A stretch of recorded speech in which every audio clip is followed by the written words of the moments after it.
अस्सलामु अलैकुम वरहमतुल्लाहि वबरकातुहू।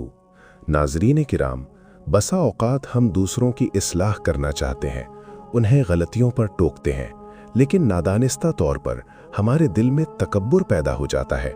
हम दूसरे को हक़ीर और ख़ुद को पारसा समझने लगते हैं।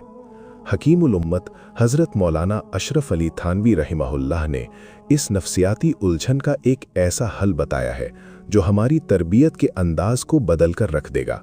आइए आज के इस मलफूज में इस्लाह और एहतराम के दरमियान तवाज़ुन को समझते हैं। असल इबारत, हज़रत वाला ने फरमाया कि नमाजियों को ज़ज्र व तनबीह तो करो महज शफ़क़त की वजह से, लेकिन उनको ज़िल्लत की निगाह से न देखो और अपने को उनसे अफजल न समझो।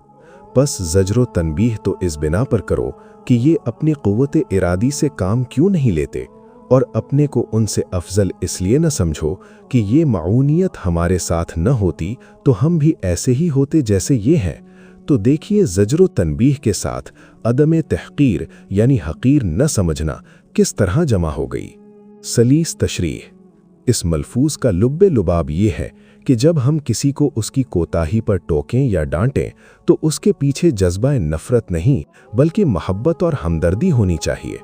हज़रत थानवी रहमहुल्लाह फरमाते हैं कि डांटते वक्त जहन में ये हो कि सामने वाला अपनी हिम्मत इस्तेमाल क्यों नहीं कर रहा, लेकिन साथ ही दिल में ये डर भी हो कि आज अगर मैं नेक अमल कर रहा हूँ तो ये सिर्फ अल्लाह का फजल और उसकी दी हुई तौफीक है। अगर अल्लाह मुझसे अपनी मदद छीन ले तो शायद मैं इससे भी बदतर गुनाहों में मुब्तला होता। खुलासा ये है कि ज़ुबान पर इस्लाह के लिए सख्ती हो सकती है, मगर दिल में दूसरे के लिए ज़िल्लत का एहसास हरगिज़ नहीं होना चाहिए। या अल्लाह, हमें दूसरों की इस्लाह का सलीक़ा अता फरमा। हमारे दिलों को तकब्बुर, खुद पसंदी और दूसरों को हक़ीर समझने की बीमारी से पाक फरमा। हमें इखलास के साथ दीन की खिदमत करने और अपनी इस्लाह करने की तौफीक अता फरमा। आमीन या रब्बुल आलमीन।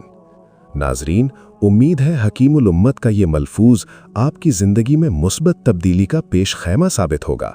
अगर आपको ये काविश पसंद आई है तो इस वीडियो को लाइक करें और सदक़ा जारिया की नीयत से अपने दोस्तों के साथ शेयर करें। मज़ीद इस्लाही बयानात और मलफूजात के लिए हमारे चैनल को सब्सक्राइब करना न भूलें। जज़ाकुमुल्लाहु खैरा।